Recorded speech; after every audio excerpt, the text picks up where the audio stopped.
It's what dishes to it's what I'm staple here for, y'all. That starches, food. the food of Côte d'Ivoire is an Hold on, y'all. Seafood, crab. Hey, don't play with me. Don't play with me, Ivory Coast. I know you ain't got that seafood boil over there. Stop playing. Okay, we have Ivory Coast explain history, food, culture. Ivory Coast. I'm gonna try to pronounce this. Côte d'Ivoire.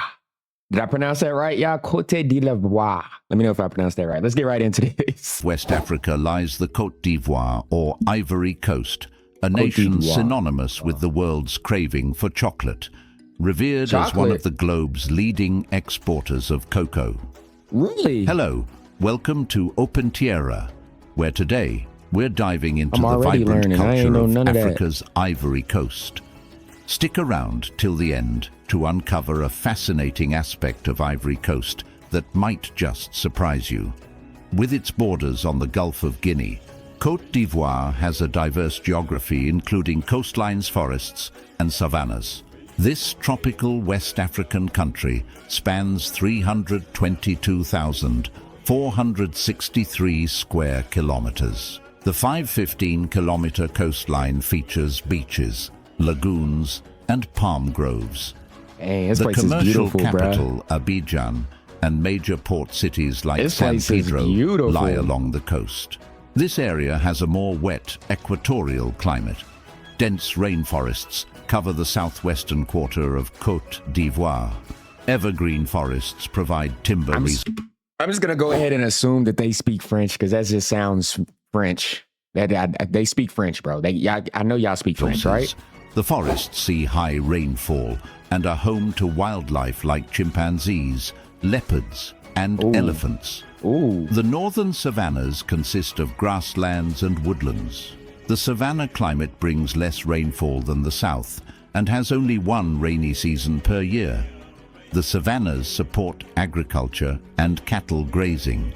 Major rivers include the Cavalli River, bordering Liberia, and the Sassandra River.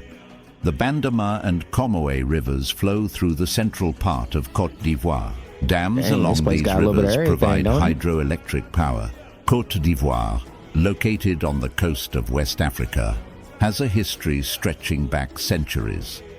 Once home to several powerful indigenous kingdoms, Côte d'Ivoire was colonized by France in the late 19th century. It makes sense. After achieving independence in 1960, Côte d'Ivoire prospered as one of Africa's most stable and affluent nations for decades before experiencing significant political turmoil in the early 2000s.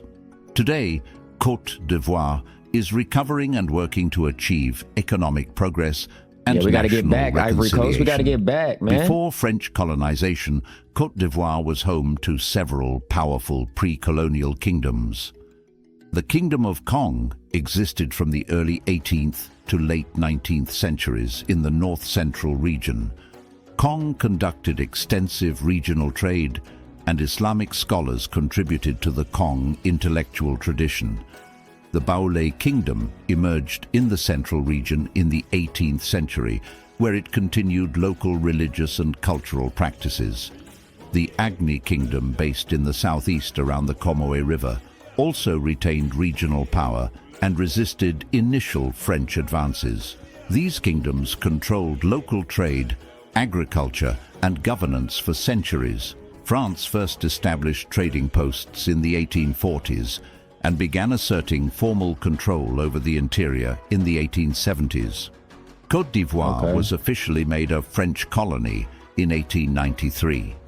The French imposed taxes on the local population and forced many to work on French-owned banana, cocoa, and coffee plantations.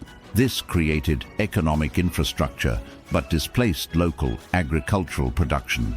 France also promoted Christianity over indigenous belief systems. Rebellions occurred, but did not overturn French rule. Côte d'Ivoire gained independence from France on August 7, 1960, under the leadership of President Félix Houphouët-Boigny. He promoted cooperation with France and maintained close ties. Under Houphouët-Boigny's long presidency, Côte d'Ivoire became quite prosperous. It relied on immigrant workers from other African countries to expand cocoa, coffee, and pineapple production. The economy grew rapidly in the 1960s and 70s, earning a reputation as an African success story.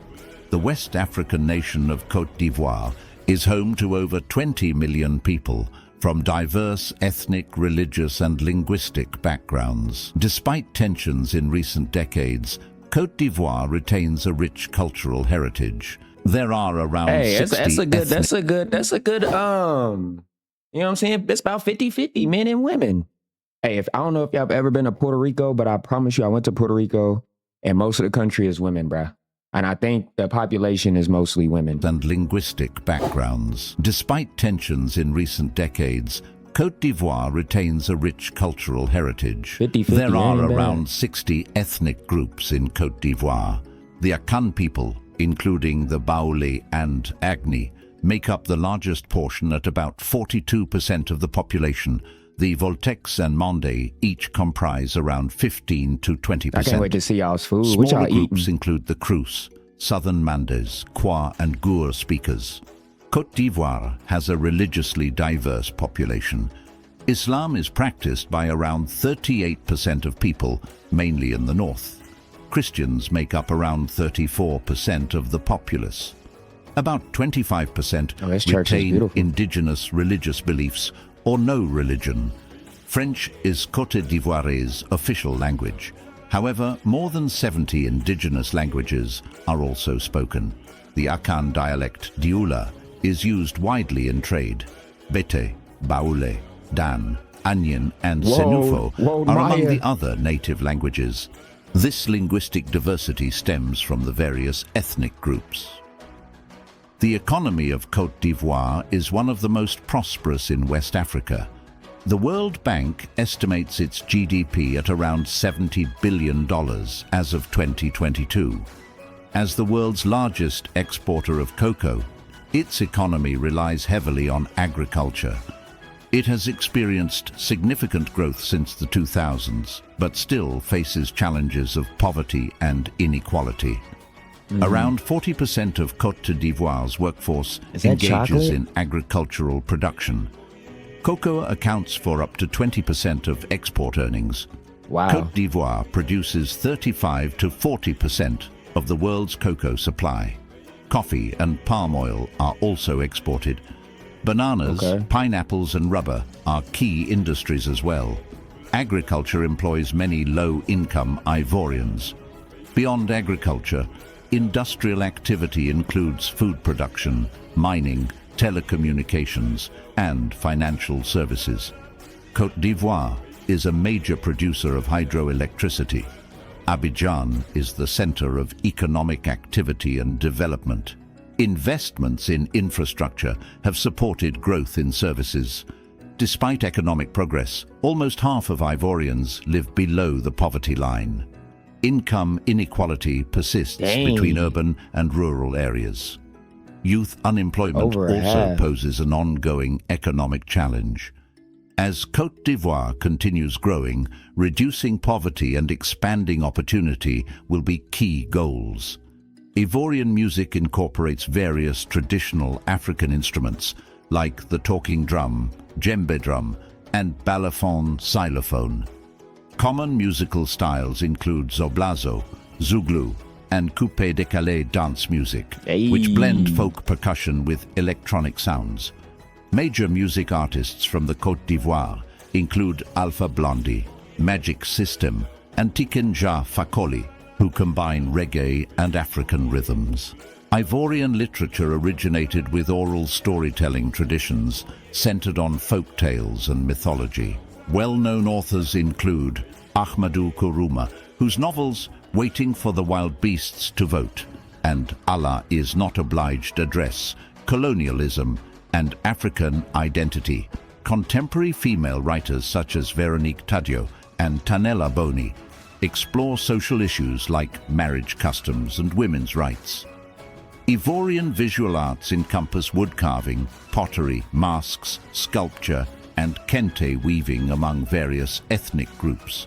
The Ball are known for their figurative sculpture and masks depicting spiritual concepts. Painters include contemporary artists like James Robert Kokobi, who promotes avant-garde sculptures, and Claudie Titi Dimbeng, known for her themes in feminism. Photographers such as François-Xavier Gebret document daily life.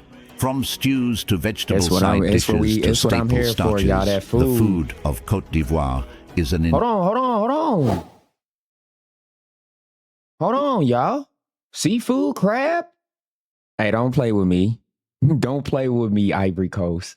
I know you ain't got that seafood boil over. Integral part of its culture.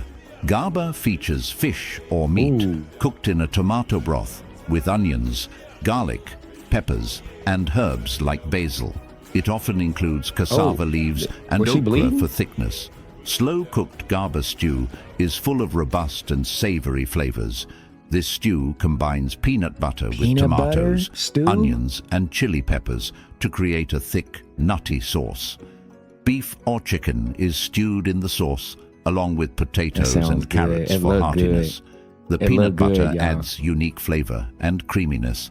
Plasali are savory handmade fritters, often made from grated root vegetables like cassava and taro. Onions, fish, spinach and herbs are mixed into the batter before deep frying.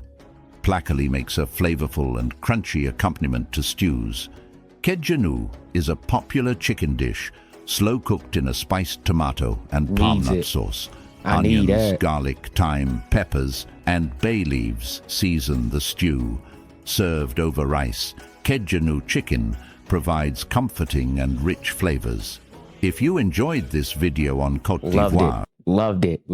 Hey, shout out Ivory Coast, man. Shout out to y'all, man. Y'all food looks really, really good. Y'all's culture looks really, really nice. Hey, the place looks beautiful, man. It's a place that I would definitely check out. But hope you guys enjoyed my reaction, my commentary. If you did, smash that like, sub the channel, guys. Stay tuned for next. Yeah, peace.